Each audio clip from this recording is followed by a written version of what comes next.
de los hechos trágicos que han acaparado la atención pública y consternado a la sociedad, en Que no te lo cuenten hemos decidido consultar a un profesional experto. Por eso nos encontramos en el Centro Neuropsicológico Nuevo Comienzo y estaremos conversando con su directora ejecutiva.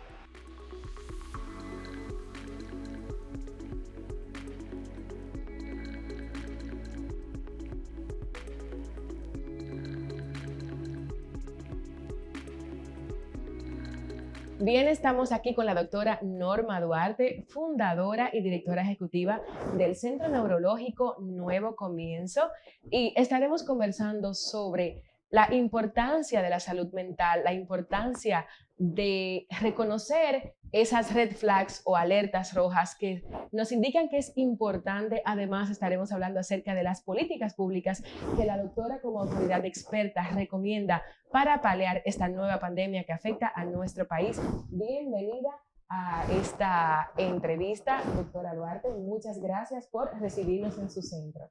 Entonces, hemos visto en los últimos días unos casos que han trascendido la opinión pública y han consternado a la sociedad acerca de una madre que cercenó el cráneo de su hija.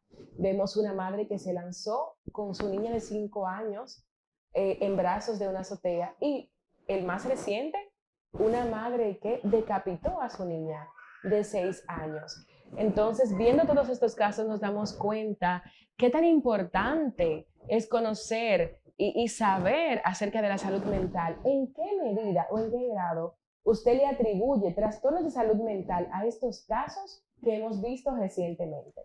Cuando vemos este tipo de comportamiento en la sociedad, inmediatamente los profesionales de la salud mental, díganse los psiquiatras, los psicólogos, neuropsicólogos y demás, pues vemos esto como una voz de alerta en qué es lo que está pasando, que no hay inversión en temas de salud mental. Porque es muy evidente, ya estos son casos graves, profundamente doloroso, hasta escucharlo, uno tener que verbalizarlo. Es decir, es literalmente una patología prácticamente como colectiva, lo que ha estado ocurriendo en nuestro país con estos casos que están en los últimos tiempos tomando cuerpo y la gente lo ve como algo muy normativo. Sí, pero ¿usted considera que estos casos que ocurrieron obedecen necesariamente a trastornos mentales? Sí, es evidente, muy evidente, claro, diferentes tipos de trastornos, pero ya trastornos de índole, por ejemplo, que necesitan prescripciones médicas, que necesitan internamiento, que en muchos de estos casos en sus internamientos necesitan terapia electroconvulsiva para poder volver a llevar a esa persona otra vez, encaminarla a su conducta o sus pensamientos más o menos normativos. Son casos ya, esos son casos graves, son casos SOS, son casos que en algunos, bueno, el de la señora que decapitó a su niña, se veía inmediatamente que ahí había un trastorno grave, como una esquizofrenia, como lo que sale hoy a relucir. Y también el caso de una madre con una niña, qué tipo de tristeza, de depresión, de ansiedad y angustia estaba viviendo esta madre, que nadie se dio cuenta o que no estaba acompañada en ese momento, y salta, ¿verdad? Y comete este hecho. Así como también la joven que sale, que así va a quitarle una parte de ese cabello y se le lleva una parte de su masa cefálica, aunque está viva, aunque está, gracias a Dios, ¿verdad? Pero Bien, entonces, ¿cuáles son esos factores que inciden en el deterioro de salud mental? Estamos hablando de temas genéticos, estamos hablando de factores ambientales. ¿A qué se deben mayormente estos trastornos? Bueno, la fuente que siempre hemos tenido, lo que estudiamos, sabemos que hay una connotación de todo el ser humano. Nosotros lo que estudiamos la psique humana sabemos que todos los seres humanos estamos predispuestos a padecer algún tipo de anomalía o trastorno, ya sea de personalidad, emocional, psiquiátrico, es decir, cualquier tipo, porque somos seres humanos, es decir, es la condición misma. Entonces, sí hay factores que se dicen ser, esa vulnerabilidad vienen por factores genéticos, otros por factores congénitos que se adquieren y tal vez dentro del proceso de la gestación, una madre con tristeza, una madre con un delirio y está gestando, todo eso le va impregnando a ese cerebro pequeño, ¿verdad? Con pocas neuronas, pero que ellas responden a esos estímulos. Y entonces también los factores ambientales, esos factores de riesgo o estresores, como le solemos llamar, claro que tienen su incidencia para que una persona que lleva una vida normal debute con un tipo de anomalía como la que estamos hoy presenciando en nuestra sociedad dominicana. Ok, ¿y cuáles son esas alertas, esas señales inminentes, tanto de manera personal como en nuestros conocidos y relacionados, de que la ayuda ya es inminente, que se necesita acudir a una consulta inmediatamente? Bueno, tal vez cuando tú hablas de herramientas, estamos hablando de algo que hay una caja, ¿verdad? Con un sinnúmero de artefactos donde la persona puede hacer uso de ellos. Sin embargo, es bueno destacar en este momento que la población nuestra, igual que de Latinoamérica y el Caribe, eh, cuenta con muy pocas herramientas después de la proliferación de las redes sociales. Porque cualquiera te es un coach, cualquiera te es un psicólogo virtual, cualquiera te es un modelador de conducta no muy agradable, pero que esas cosas la gente tiende a darle mucho valor si no está muy educado. Una población donde no existe mucho la educación tiende a darle mucho valor a lo que cualquiera diga. Y cualquiera puede decir algo verdadero, pero no cualquiera puede ser objeto de seguimiento. Entonces, se puede decir que herramientas así, consumir los programas donde hay profesionales literalmente capacitados, la población, cualquier población puede buscar en un medio virtual profesionales que estén debidamente, ¿verdad?, certificados. Nosotros aquí en la República Dominicana contamos con un colegio de psicólogos. Aquí en la República Dominicana tenemos las comunidades psiquiatras, tenemos, es decir, y seguir esos canales donde te van a orientar, donde se supone y se espera, ¿verdad?, que te van a decir lo mínimo que tú puedes hacer por tu vida cada vez que sale el sol. Cada vez que sale el sol, nuestro cerebro tiene la capacidad de tener un nuevo comienzo. Cada vez que sale el sol, nuestro cerebro es tan bondadoso, yo le llamo, que nosotros podemos, lo que pasó ayer, podemos reorganizarlo y darle una lectura diferente. Si diariamente le estamos dando la misma lectura a todo lo que nos pasa diariamente, pues vamos a ver estos tipos de episodios, estos tipos de comportamientos, estos tipos de alarma, que ya en estos casos son ya eh, que necesitan una asistencia de manera más sistemática y permanente. Pero tú y yo que estamos aquí, podemos estar en este momento padeciendo de algún tipo de sintomatología que sea depresiva o que sea distímica.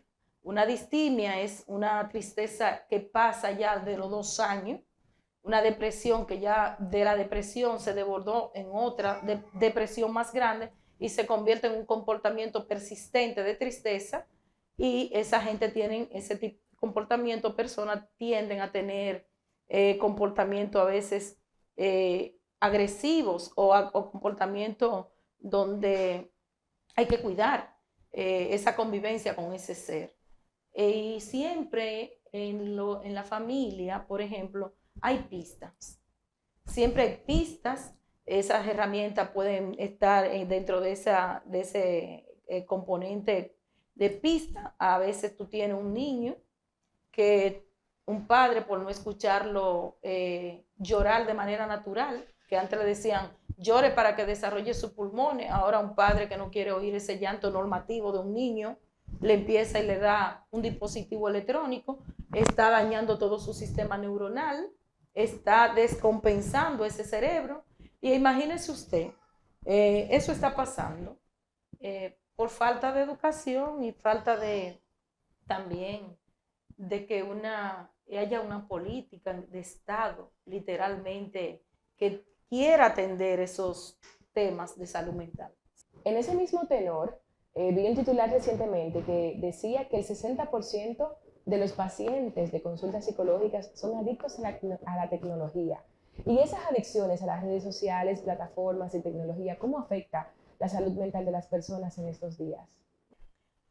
Es que nuestro cerebro y por ejemplo, nuestra visión, que es el sentido más expuesto, ¿verdad? Al tema de tecnología y de artefactos, no tiene sus córneas ni sus bastones, que son las células receptoras de todo esto para estar tanto tiempo expuesto. Y ya desde ahí empieza una distorsión porque en la medida que esos conos y esos bastones que tenemos de manera natural, esa célula receptora para captar un mensaje, pues la distorsionamos, duramos mucho tiempo expuesto visualmente y ya eso va creando un deseo de seguir. Imagínense en una población que no está educada, en un niño, un adolescente, un adulto que se sienta estresado por las cosas que tiene que hacer y buscarse la comida para mantener sus hijos, pues desplaza muchas veces su inconformidad en un dispositivo electrónico y obviamente que esa inconformidad está ahí, no está canalizada, no está vista por un profesional, la propia persona sabe que está inconforme, pero tiende a tomar como referencia un dispositivo y ahí dura hora muerta y se hace adicto a la tecnología. ¿Y cómo entonces nosotros podemos prevenir esos trastornos y esas enfermedades de salud mental para no tener que esperar ya estar en una situación de emergencia? ¿Qué podemos hacer para mitigar el estrés y la fatiga que estamos sometidos al día a día, que pudieran ser detonantes? Bueno, mira, es que tienen clasificaciones diversas y sintomatología diversa todos. Por ejemplo, tú hablabas de un TDA, pero un TDA es un trastorno del neurodesarrollo. Es decir, desde que inicia en edades tempranas, desde muchas veces empieza desde, como te dije, en la vida intrauterina, una madre inquieta, una madre que no tiene que comer, cómo alimentarse, que tiene que hacer muchísimas cosas, madre soltera, puede estar incidentando, ¿verdad? Y ya ahí hay una predisposición a que un niño, pues mañana, debute con un trastorno del neurodesarrollo como un TDA, porque es un déficit de atención con hiperactividad o sin hiperactividad. Y entonces también hoy día, ¿quién cuida a esos niños? ¿Quién está cuidando? Yo me hago profesional, por ejemplo, alcanzo un nivel de maestría o doctorado, paso el día entero en la calle, pero ¿a qué persona yo le pongo en manos mis hijos? Es decir, y con esa persona va a interactuar hasta que yo llegue a las 10 de la noche a mi casa y que cuando llegue a las 10 de la noche a mi casa el niño esté o la niña esté acostado, yo no tenga tiempo para nada, para hacer nada. Un dispositivo electrónico puede servir para esos padres que pueden conectarse con sus hijos para sacar su tiempo de media hora, 15 minutos, lo que sea, para conversar bonitamente con sus hijos y irlo orientando bonitamente. Y aunque tenga que trabajar, porque es normativo el tema de trabajar y porque es la vida misma, ese dinamismo, pero yo le estoy dando un poquito de ese tiempo cuando llego a la casa y que hay que darle una merienda ligera, que hay que ponerle un canal de un yoga infantil para que haga algún proceso de relajación. Esos niños, esas son herramientas que se pueden utilizar para niños con déficit de atención.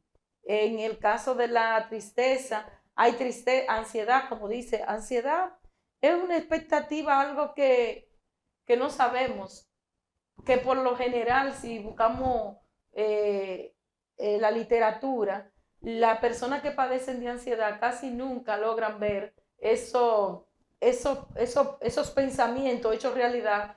Es como gastar una energía, diría Carl Jung, canalizar una energía como de balde. Entonces, como que no tiene mucho sentido, pero así es que la persona vive su día a día, su estrés, lo maneja a nivel de ansiedad. Entonces, este tipo de personas necesitan tener un espacio donde ellos se puedan desconectar de todo y solamente conectarse con ellos. Un espacio que puede ser en cualquier momento del día y utilizarlo para ello. Ese espacio puede ser una mirada a un árbol y acariciar ese árbol y ver las particularidades de las grietas de ese árbol, mirar las raíces, imaginarse las raíces y la profundidad y lo que está recibiendo ese árbol. Eso puede ser una herramienta muy sencilla para el tema de la ansiedad. Independientemente, claro que debe ir a un profesional si ya hay una exacerbación, ya hay un comportamiento muy persistente de este trastorno de ansiedad. El tema de la tristeza, cuando usted ve un niño, a veces los papás pasan por desapercibido que su hijo tiene una depresioncita inicial en la infancia, con 4, 5 y 6 años, y ya empiezan unos sintomitas depresivos. El niño no quiere jugar con sus mejores amiguitos, no quiere compartir su juego, no quiere hacer esto. Entonces, hay signos que le van diciendo a los padres y a los docentes que hay algo que no anda bien, que ese niño es muy juguetón, muy socializador, muy parlanchín, y de repente se retrotrae, se entra como un caparazoncito. Hay una tristeza que se empieza a gestar ahí temprano. En la adolescencia hay mucha tristeza que luego, cuando no son también así canalizadas correctamente, se van convirtiendo en esa pequeñita depresión leve, luego una depresioncita moderada, luego van en una depresión profunda y luego caen en una depresión ya de índole importante psiquiátrico. Ya cuando hay mucho, le decía, 2 años aproximadamente de una tristeza persistente, ya eso se le llama distimia. Entonces, un comportamiento donde esta persona necesita psicofármaco, necesita ser acompañado con psicofármaco y psicoterapia. Una depresión mayor en un adulto también necesita de la asistencia de psicofármaco.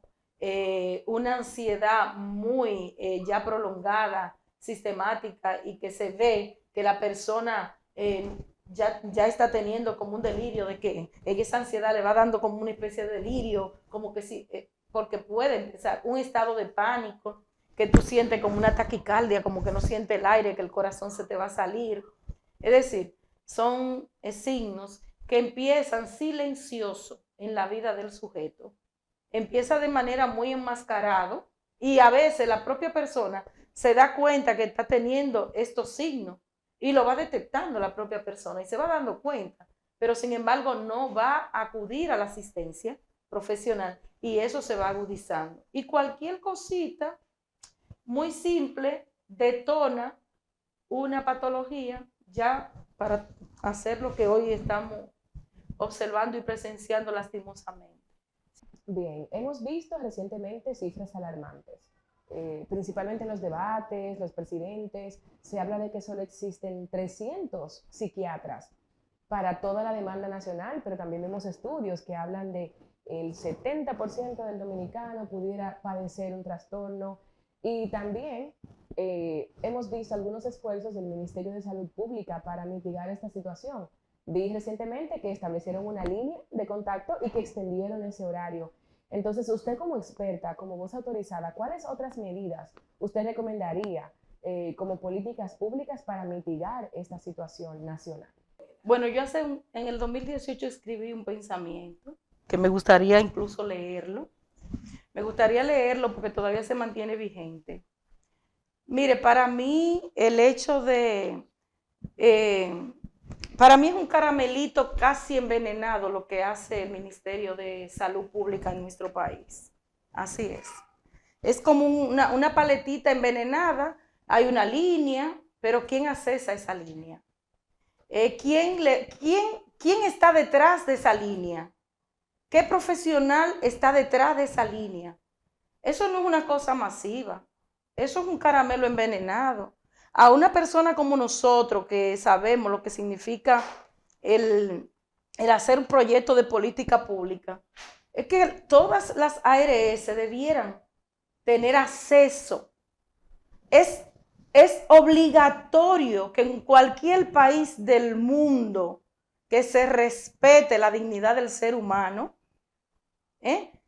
todas las ARS deben contemplar la asistencia de la salud mental, de los psicofármacos y mínimamente 10 sesiones de terapia cada 6 meses por lo menos.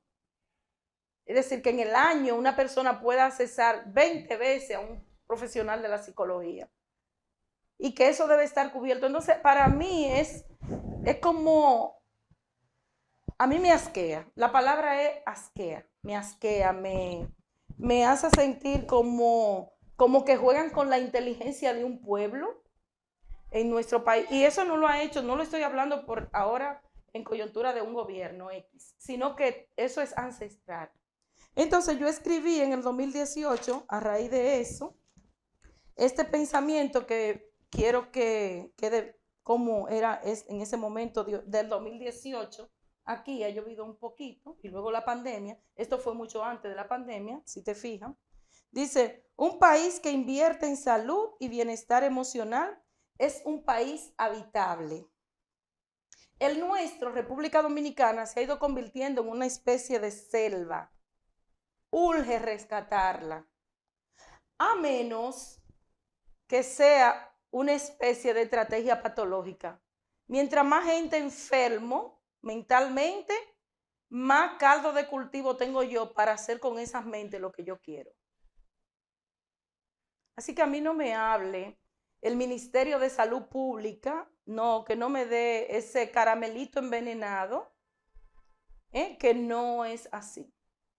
Nuestro país urge hacer política pública con relación a que todo ese dineral que se va a las ARS, que se construyen edificios alarmantes y oficinas alarmantes y viaje por doquier de todas esas personas, ¿verdad?, que dirigen allí, ese concilio de las ARS, son las que dominan y tienen arrodillada a nuestro país, la República Dominicana, responsablemente.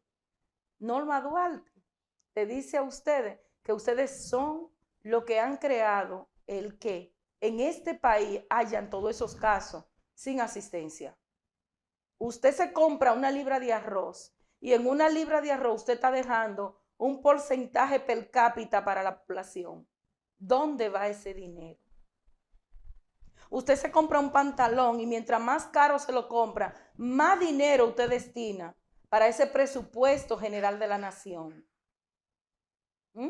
No hagan lo que hicieron en educación, que hubo mucha lucha por un 4% y ahora vemos cómo ese 4% se va por el alcantarillado.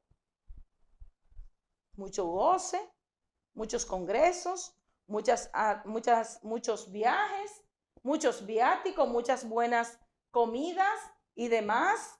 ¿Y la salud mental para cuándo? Entonces, para mí esto es una estrategia de todos los gobiernos de la República Dominicana. Para mí, quieren ser como Pilato. Saben la solución, pero no le quieren meter mano.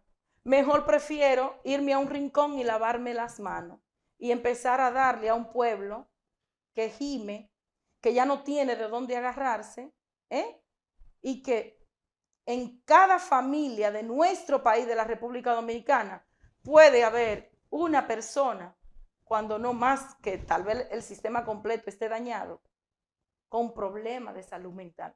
Así que es una mentira, una bofetada a la dignidad del que estudia y del que lee y del que ve.